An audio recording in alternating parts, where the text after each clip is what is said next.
hordoftoota keenya kabajamoo kun hordofaa jirtan Oromiyaa Dijiitaal Miidiyaa qophii keessammoo obbo Dhaqqaboo Daalee ambaasaaddara aadaa waliin jirru mee hojiilee baay'ee hojjettu kana keessatti namni gaafa waa hojii hojjete muudannoon jiraachuu danda'a, gaafni itti mufatan jiraachuu danda'a, gaafni itti gammadan jiraachuu danda'a. Mee kanneen keessaa mee guyyaan dagannoo qabaata? Sun haga jiru namni sun sani kabdaa ammoo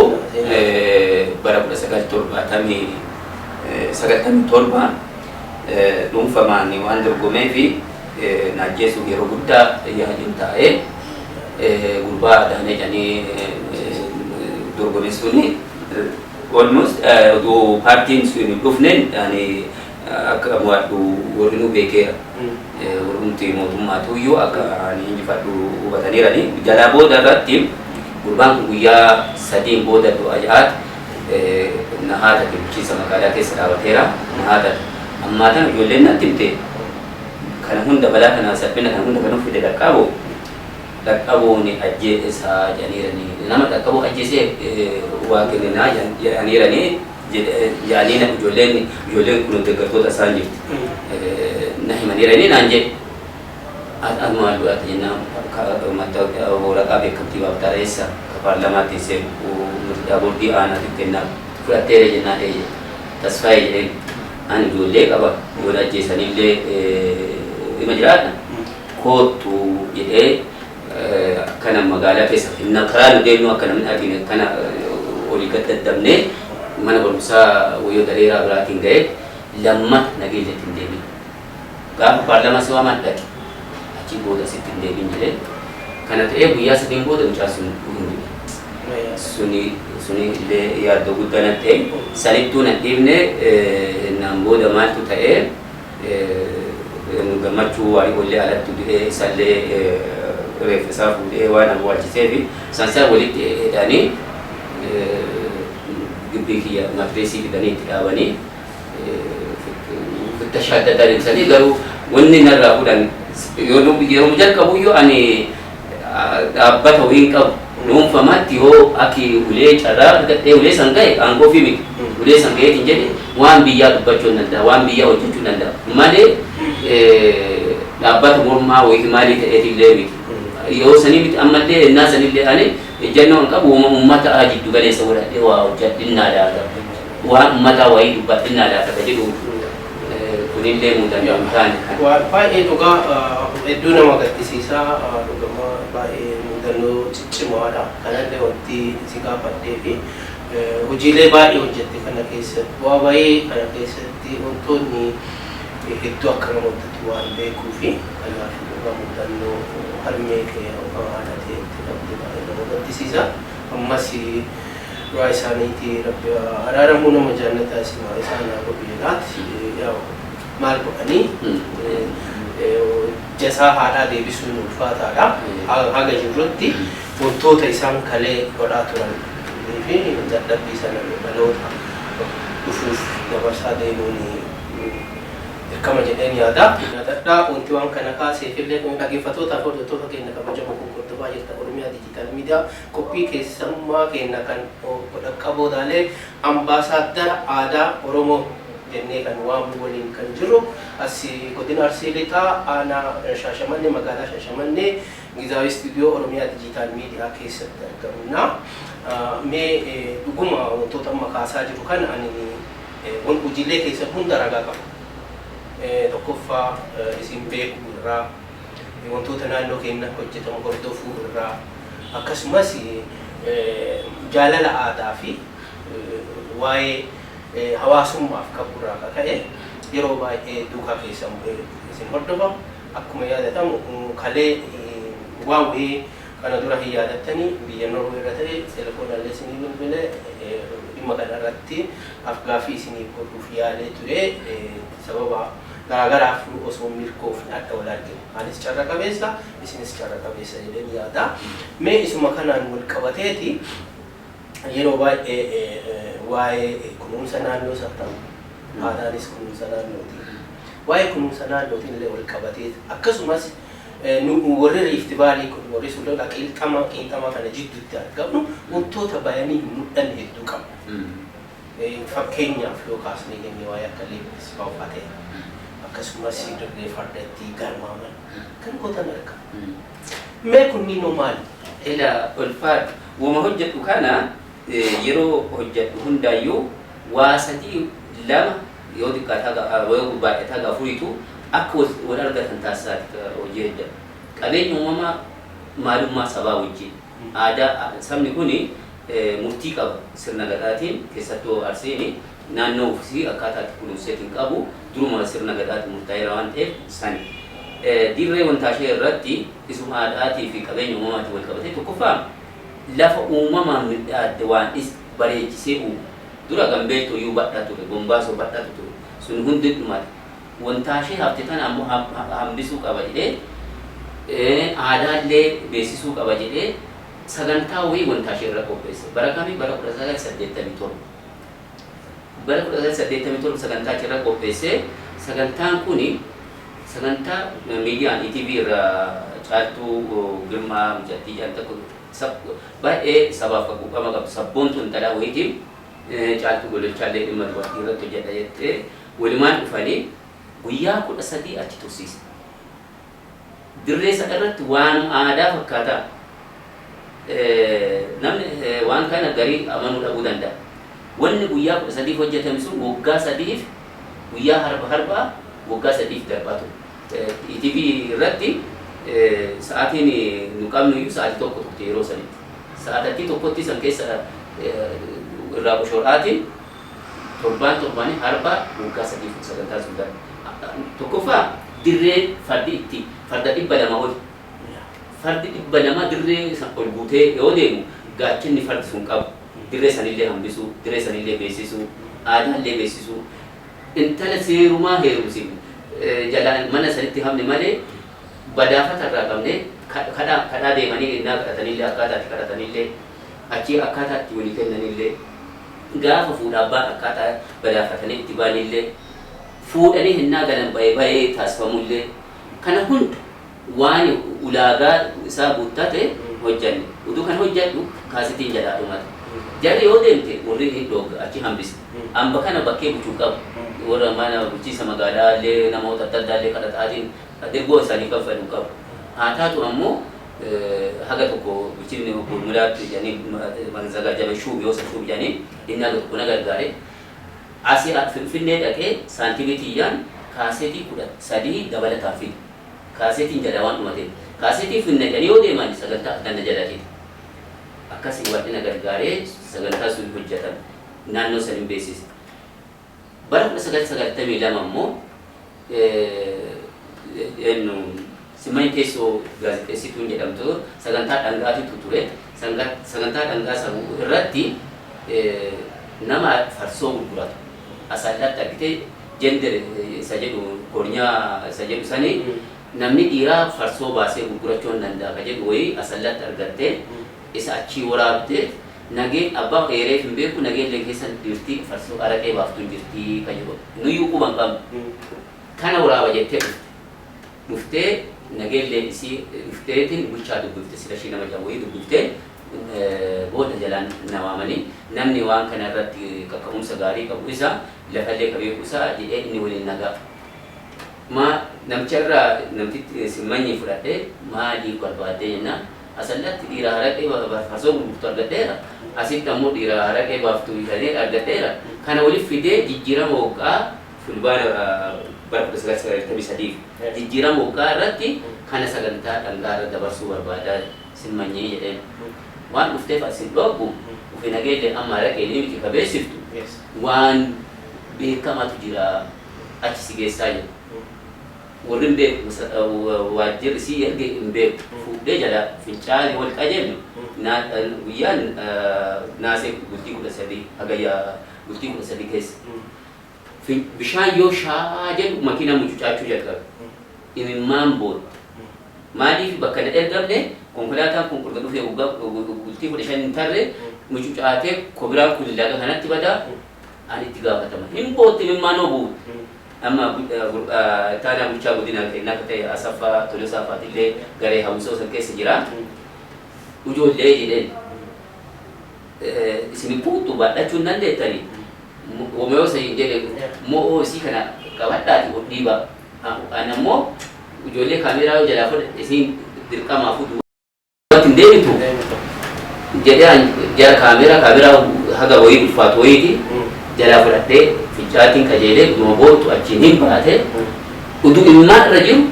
wannaa san laaltee dhaqqa bonaa jedhe. Kanaan dura gaazexeessaa wayii ulee kana dhufee hin beeku kun beeku dhufee beekana jennaan hin beeku. Achuma ashattee kolfitee dhaqqa baadhuma interluudii sii godhaa naan jedhe. Interluudii siin jedhaa luudii jala si dabarsaa deemu naan jedhan naan gadee osan qaamee yeroo coomsaa miidiyaa keessatti dhaabbataa godhee dabarsaa jechuu siin adhuma interluudii sii godhan kama siin naa kolfitan yoo luudii jala jala hin waraabdee waan si yaa kennu akka waan guyyaa bulbaana tokko bosona isaa keessa jirtu gootee hojjette. Hojii bareedaa hojjettee hin dabarsite fulbaana tokko bara 1993 warri Finfinnee maal jedhe simmanyi yeroo ammaa bosona keessa jirti mee simmanyi haa dubbifnu gaafas fincaan beekame achiin booda dhaabbata adda addaa illee irratti barbaanne fincaan irratti hojjenne kan hojjechuuf dura ammoo waldaa quuqamtootaadha. Waldaa quuqamtoota kunuunsa naannoo maqaa nageellee asii jedheetiin dhaaba. Waldaa quuqamtootaa wanti jedhameef tokkoffaa quuqamaadhaaf maqaan kennallee dhokataa ture. Yoo asii nageenya jama maqaan kennallee dhokataa ture. Qabeenyi shaallaan jira, abjaataan jira, paarkii abjaataa shaallaan jira, gaarri bosonni gaara duroon jira. Kun uduu qabnu beekamuu dhabuun illee garaa nu nyaata. Mancaatiin naannoo paarkii fi naannoo gaara duroo irra ga'ullee quuqaman akka isa uumu.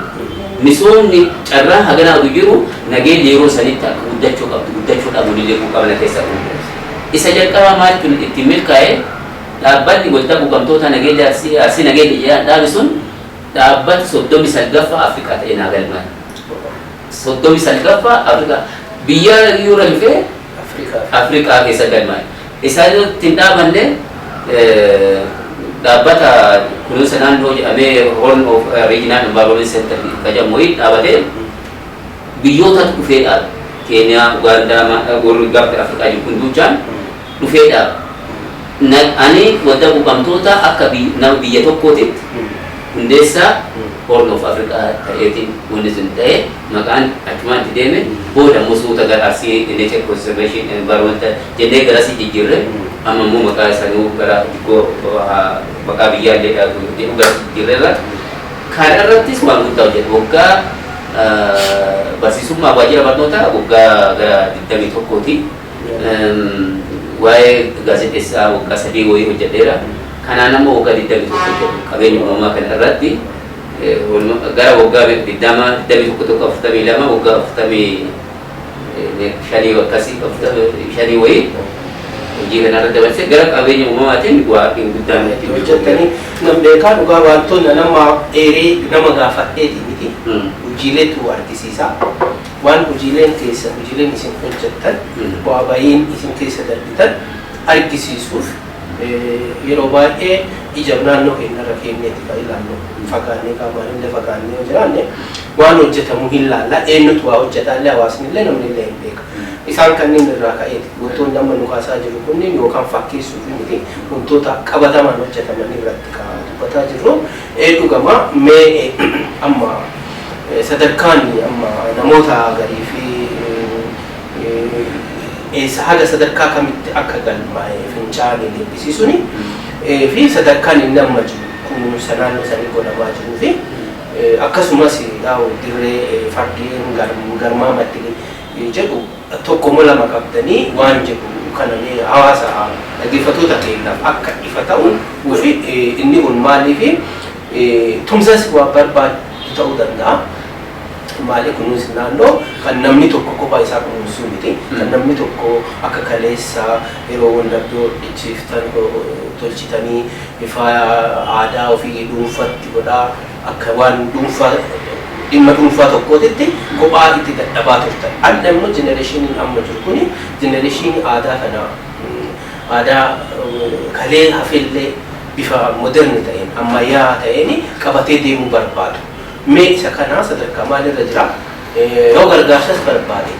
dhaamsa qabaattanillee waa'ee lamaan kan ulfaa ila dura atumtuu waan keessa kan kee fedhiin akkasii jiruuf waan kanaayyuu qopheessitee hordofuun kan keetuyyuu fedhiin waan keessa jiruuf quuqamni waan keessa jiruuf jaalalli sababa waan qabdu keessa jiruuf kanaaf atumaan na dinqisiifattaa ariyyuu si dinqisiifadha dhugumaan siin jedhamu fakkeessaa miti yookiin gatii sii baasuuf illee miti waan gaarii itti yaaddanii kana godhuun boodallee dhuma biirrattis kan itti deebi'u yoo taatu atuyyuu eessa namni kun anamma qaamaa waliin dubbachuun kennaaf dhumaa garuu namni na waliin oolee buluyyuu cufti hagana na beekee na ibsee hin jedhaan tokko lama hin beeku garuu uummanni noo beekaayyuu haa taatu ammoo akka amma tartiibaan akkaataa ani ibsu caala na ibsitu kana maaliif dhaqqabooma jaalattee hin taane waan saniif jaalatti qabdu quuqamati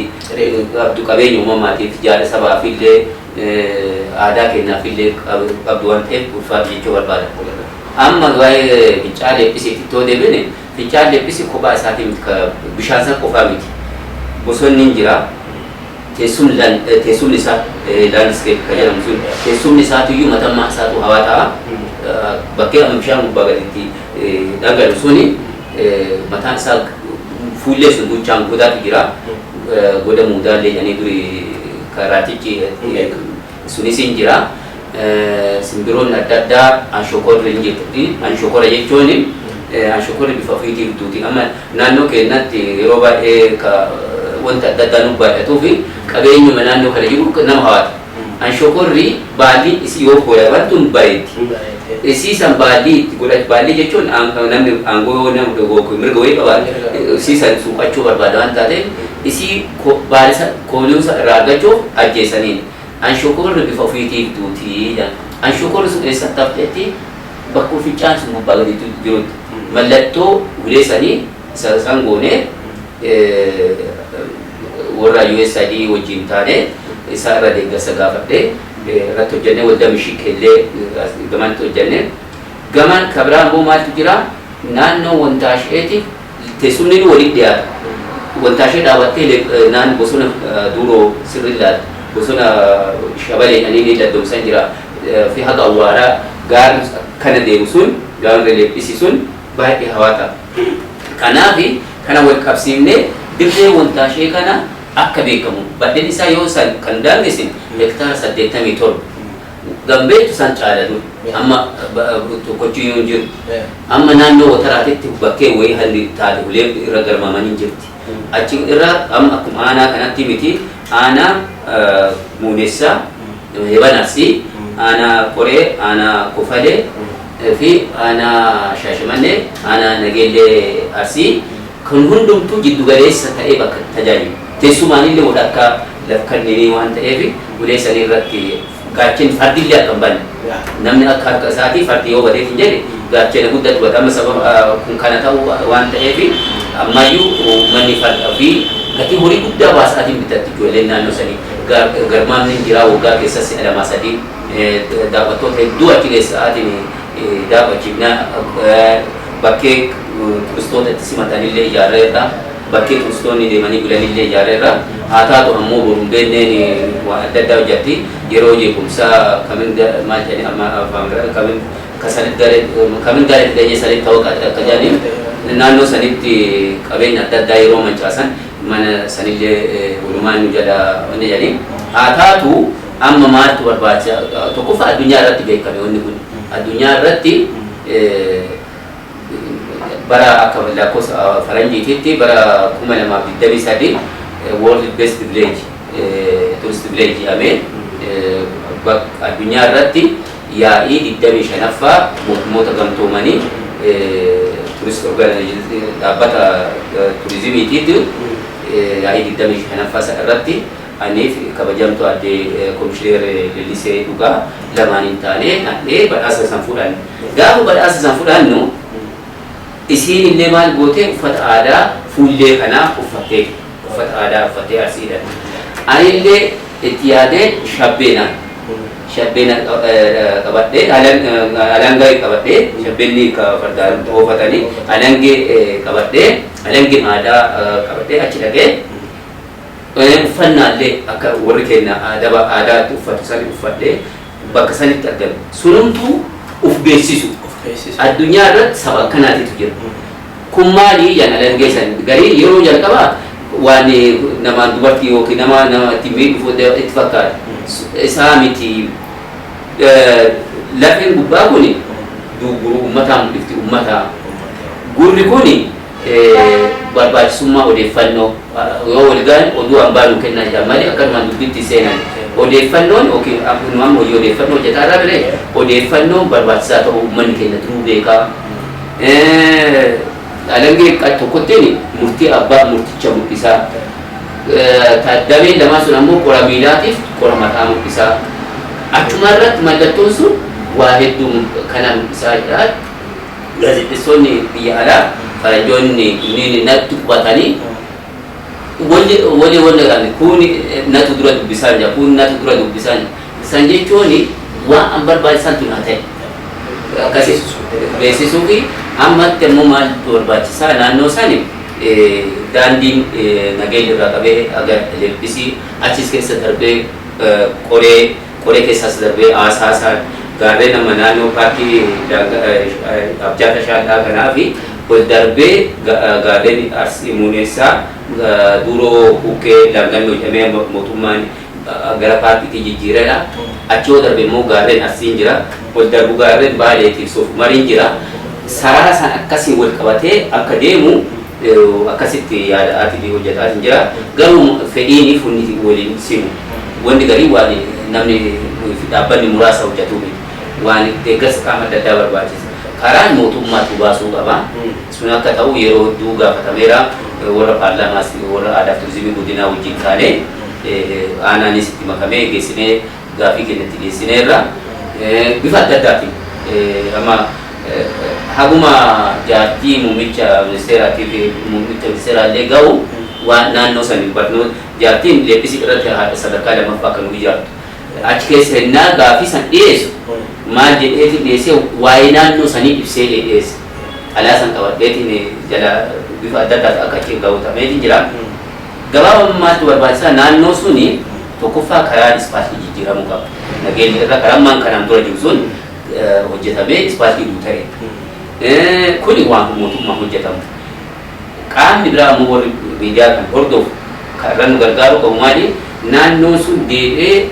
wanni hawaasa turizimii ta'u bakka aadaatti agarsiifan bakka turistoota daawwattoota itti siman bakka itti bashannanan bakka itti boqotan bakka itti bulan deebinee ijaaruu barbaanna waan ta'eef kana irratti dhuunfaanis haa ta'u dhaabbataanis haa ta'u dhaabbata of danda'e ka sadarkaa biyyoolessaatti galmaa'ee hooggana waan taateef karaa sanii yoo nu qunnamaniitiin jedhan lafa irratti kaayyoon qabnaa fedhiin qabnaa wanni jalqabamee jira wanni jidduun nu jalaa miidhamee jira isa deebinee uumamni guutuutu jira uumama guutuu sana akkuma amma mootummaan illee xiyyeeffannaatti kennee bakka bakkatti hojii misoomaa hojjetaatiin jiru nullee waan akkasii sana duraa jalqabneerra irratti cimsinee hojjechuu barbaanna jechuu barbaanna. Baay'ee ulfaadhu dhugaa baay'ee waan hedduu wantoonni ta'ame kun hedduutu maaliif yeroo fincaan suniin baay'ee addunyaatti jaaladhaa gaafa isin waa'ee sana beeksistan argeeraa suuraas argeeraa viidiyoos argeeraa yeroo isin qabattanii deemtan waan guddatu ta'a. Kunini immoo akkuma dura kaasaa turretti namoonni dhuunfaa yookaan namni dhuunfaa namni olamaa miti aadaa naannoos ta'ee qabeenya uumamaa naannoo jijjiiruu kan danda'u walta'iinsaan qaawwa jirtu tokko cufuu iddoo cufamte banamte tokko yoo arge achitti waan sana irratti wal duukaa dhaabbachuu fi wal cinaa ta'anii waan sana akka of afurti deemu taasisuudha. Kanaaf dhaggeeffattoota keenya kabajamoo akkuma dhageettanii daandiin as aanaa nageenya arsii irraa gara leexis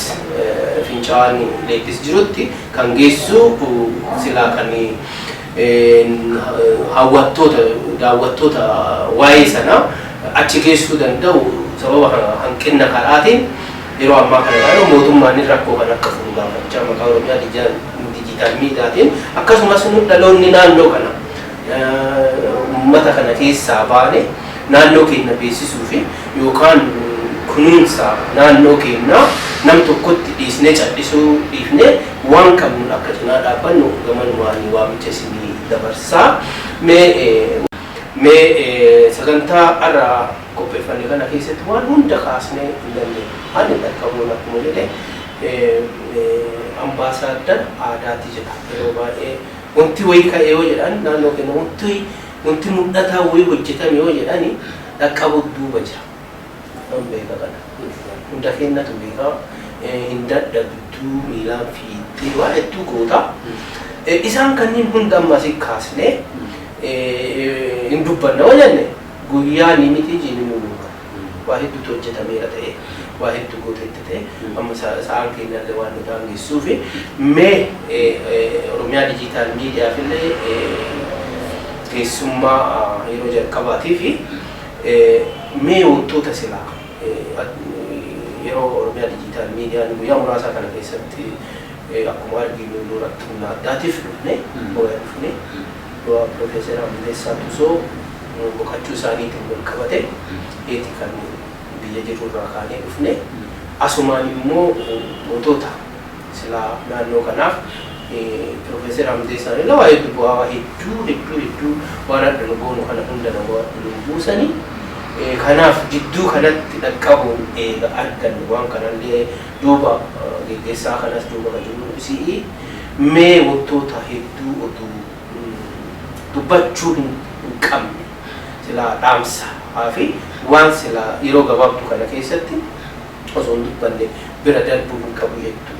daqiiqa muraasa kennee sagantaa keenya amma wanti akkuma jette hojiin hedduu amma gama barnootaatiin wanti hojjetame manneen barumsaa karaa 49 qooda keessatti ijaaruu sadarkaa lammaffaa bakka 3-4 kolleejjii teknikaa tokko kunneen kana keessatti fi buufata barnootaa 64 kana kanneen keessatti waan dandeessise miilumaan amma motoriin hin jiru wanti tokko hin jiru kun martuu kaan ammoo waaqalannaa ga'u afaan duwwaa jedhamee afaan ana siraaroo keessatti bakka kattaa jedhanii fi shaallaa keessatti illee jalaayyuu uuma sassaraaniiti wanna jedhe kana duutaan amma waa'ee amma akkuma jette isinillee anaaf isinillee qabee ga'e samoonii kana Profeesar Amdeessaa fi obbo Botii Turaa du'anii sagantaa isaanii irratti waa hojjetallee tureera. Kana hojjechuun dirqama maaliif jarri tuni bara dukkanaa keessa karaa nu saaqaniitiin jedhan hojii isaanii kana immoo beeksisuu fi kanaan durallee waan guddaa yaadaatiin ture tokkoffaa wanni isaa hojjetasu akka addaan hin cinne waggaa ijoolleen kutaa 12 kunuunteetiin jette duula baanii dura dargii akkas godhaa ture ennaa sagantaan dargiillee dhaabateetiin jedhaan addaan hin kunne ijoollee kutaa 12 kunuunte mataa walii qabaa gaafa dorgommii adda addaati wal qaraa isinii kennina ijoollee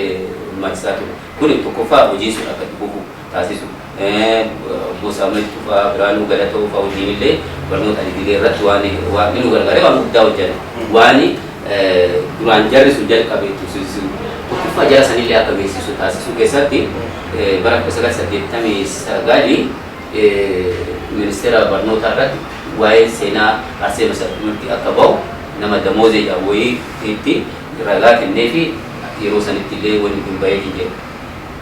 Gabre Mikaa'el Falamaa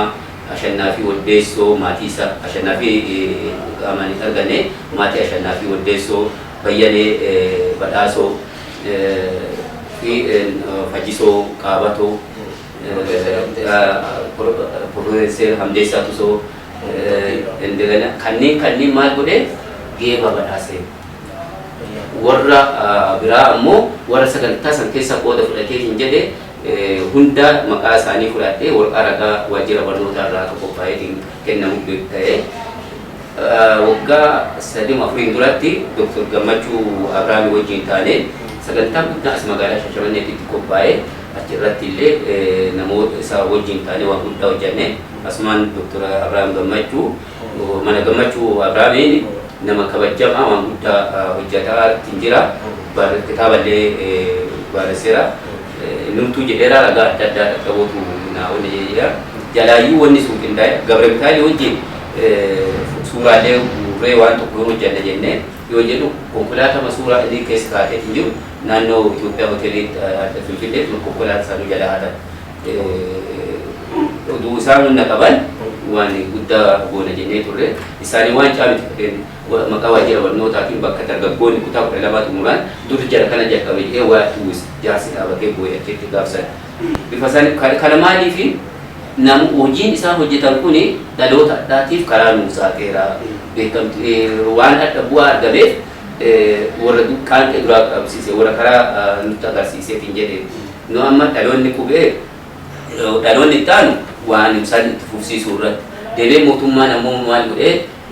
yeroo naannolee adda addaa hojii biraarra himaatu naannoo mootummaa kennanii namni waa hojjete akka hojjeteetti ani beekamtii kennuu fi amala kiyya keessattuu amma abbaa duulaa barnootaa wal qabatee yeroo fiitiitti waan bareedaa hojjetee hin jira doormiteerii dhaabatee fi carraa manneen barumsaa babal'isuu keessatti mootummaan naannoo Oromiyaa dhaloota qubee kana argamsiisuu irratti waan guddaa hojjetanii kunniin waan gammadu waan akka seenaatiitti illee galmaa'uu qabaata namni yeroo baay'ee maal godhaa waluma ashuu qofa irratti wal ashuun dubbii miti hanqina qabdu akka bifa isiitiitti tasirrii taate akka sirrii isiitiitti dubbatamuu qaba waan taateef kunniin dubbatamuu qaba sadumaa ammoo dhaamsi ani qabu warri sagantaa kana hordoftan tokkoffaa yeroo ammaa afaan keenya irratti miidhatu ga'aatiin jira numti warrumti afaan kana fayyadamnu keessattuu warri ammoo waltajjii adda addaa irra ta'anii waltajjii irra ba'anii fakkeenyaaf rakkoo tokko hin hojjechuu barbaadan chaalenjii jiru inti dabalat isa riseerchii irratti deemsifnee intigireetirii rizaaltii isaatiif soolishinii waliin barbaada maal isaatu afaan Oromooti amma yoo sagalee wayii afaan Oromoo ta'e malee wanni jedhamu hundumtu hamaadaa ta'e aliyyuu jecha wayiitti fayyadama faashinii godhatame waltajjii irra kaboo martinu carraa gaaf afaan kanatu karaa kana bareedu afaan kanatu afaan kennaaf aadaa kennatu naannoo kan mataa isaatu uumu adhamu sun martuu dagatame namni waltajjii itti fayyadamu hundumtu kun dhugaa lafarra jirtu waan taateef afaan nattaa taphata akka dhadhaa gaafa cidhaa qabsoon dhufte san aadaan katti ibsa ofaanii afaan qabsoon mirkaneeffanne isaanii adda ofii kennaa maal xaafii jiru kun dhaabachuu qaba. Afaan qulqulluu afaan jechuun waliigala amma fakkeenyaaf mee faranjootuma amma isaan fakkaachuu badii kennu kan yeroo kennatti sanuu isaan fakkaachuu badii kennu san amma isaanii waan wayii jechuu barbaadaniif yoo dhufte barbaada jedhu hin jedhan jecha tokkotti keessa maqan afaan Amaariffaatiin hennaa dubbatu ምግብ nyaatee hojjette macha nyaanne ምግብ nyaatee hojjette namni macha nyaate jedhu hin jedhan nu ammoo maraa keessa maantuuf yookiin Amaariffaa keessa manna gara guddaa ammoo hamaadaa kateetiin jiru afaan aadaa kana keessa maqaatiin dubbachuu kun waan fakkaan hojii fokkata dhaabachuu akka qabu waan adda asir dubbataa jiru waltajjii kamuu irratti fakkeenyaaf